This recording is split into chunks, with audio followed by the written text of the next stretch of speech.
My name is Jason Pizatella, President and CEO of the Morgantown Area Chamber of Commerce.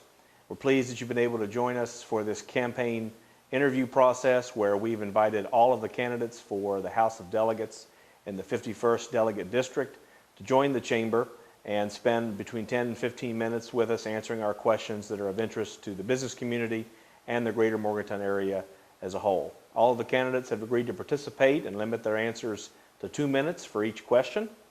And we're pleased that you've been able to join us and hope that you'll find this candidate information segment very informative. We're here with Joe Statler, a Republican incumbent and nominee for the House of Delegates in the 51st Delegate District. We appreciate him joining us this morning and being willing to answer some of our questions. And the first one is the Governor and General Assembly in the state of North Carolina have been recently criticized by a few business groups and some professional associations, like the NCAA, over the passage of House Bill 2, otherwise known as the Bathroom Bill. If elected, would you support or oppose a bill of this nature? And would you support or oppose a similar bill to the Religious Freedom Restoration Act that came before the legislature in 2016? Well, I'm going to start off by preferencing the answers to these questions by saying that I do believe that there's far more pressing issues out there that's facing the state of West Virginia, and there's going to be more attention placed on those questions than what on these. But I'll also say that as to the bathroom bill that's in North Carolina, I have not read or researched that bill. I do listen to the news as everybody else and know that there is some things that's going on down there, and know that there's probably some, as everything, some knee-jerk reactions going on as to what this bill does or does not do. So to answer your question as to whether I would support it, as in any legislation, I'm going to read and look at the legislation and make an opinion based upon what that legislation is, because that's what's going to drive it. I will say to the RFRA bill that when you look at the RFRA, what was simply in place they were trying to do in 215 was to pattern a bill that's in a place in several of our surrounding states and also from the federal level. That bill, I believe, was in 1992 under President Clinton at the time, was passed. And it is a U.S. bill, and it would just more or less mirrored our bill in West Virginia after it. Next question is, the state of West Virginia's budget has become increasingly challenging to compile in recent years due to reduced severance taxes revenues from coal and natural gas, combined with ongoing effects of reduced consumer spending from lingering recession. Would you support increasing taxes, if necessary, to ensure that the state maintains the constitutionally required balanced budget, and why or why not? Well, I'd say to look at the state budget and say that it is in severe problems is no doubt about it. How we got there, you know, that point could be argued. And as far as tax increases, again, what I want to look at, the first thing I want to do is, one, I think there's some things out there that could really help. And if we look at the state budget and where we're at, I want to make sure that we're spending our dollar where it needs to be spent and spending it properly. And if you look at a budget, just like a household budget, I would say to you is, circumstances has changed in the severance taxes. So that means you have to change the way that you're spending money. And constitutionally wise, we have to have a balanced budget. So that part's already decided. We know that whatever the revenue is coming in is all we can spend. So we've got to mirror the two together to see where we're at. And as of yet, we've not done it. But I will tell you, I will not shut the door that I will not support tax increases. I do believe there's a lot of other avenues that we have to look at first, including right-sizing government before we raise taxes.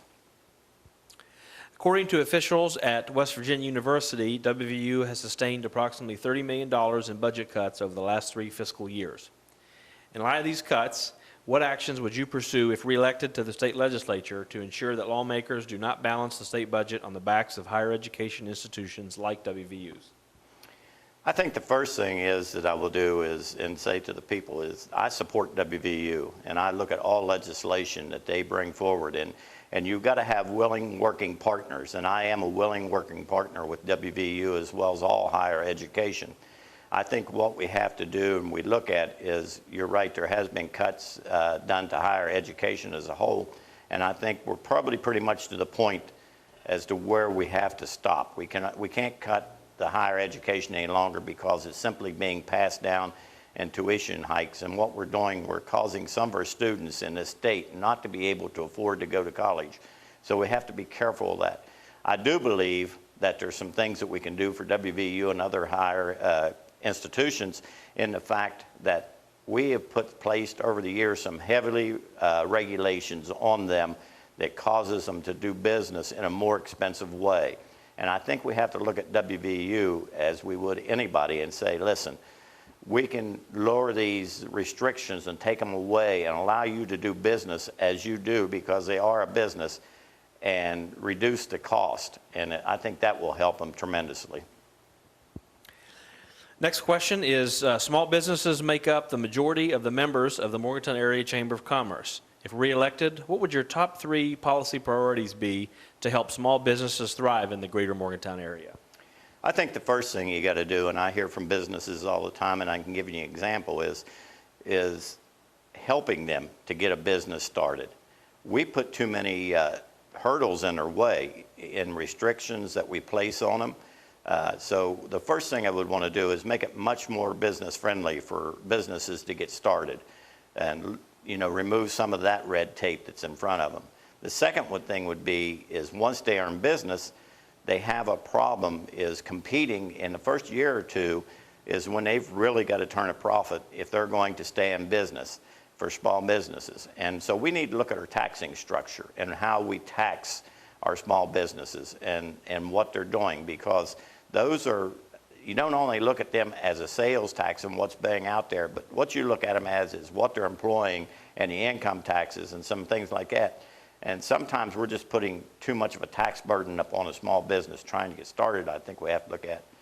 And of course, I think the last thing is that we have to look toward them is liabilities. How can we make tort reform so that they can do business, protect themselves and protect their customers, but at the same time not cause them to have a lot of liability insurances or that type of thing that's out there. It's cumbersome to them, and they're trying to predict against something that may or may not happen. So I think those are the ones that we need to remove to help them along. And the last question is, in May 2015, the Governor's Blue Ribbon Commission on Highways released its final report outlining various findings and recommendations concerning the future of the State Road Fund. Would you support an increase in the gas tax or registration fees paid at the Division of Motor Vehicles to fund additional investments in our highway infrastructure, both in this area and throughout the state? Why or why not? I will tell you that a couple things that I would look at there is, I don't know if you know it, but over the past 2 years, the gas taxes actually went down because of the way the formula is written on gases that is spent out there or bought out there. Is the past 2 years, 1 penny a gallon has come off of the state taxes on the roads, and we all know that the roads, and especially in this area, are in terrible shape.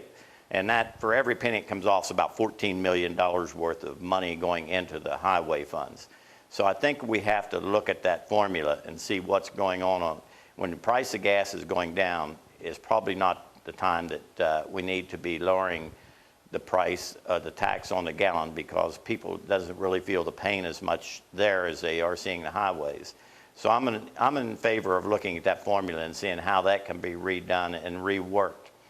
The second question in that, as far as supporting infrastructure, and I'm a strong proponent of looking at the infrastructure and the way the funding goes into it.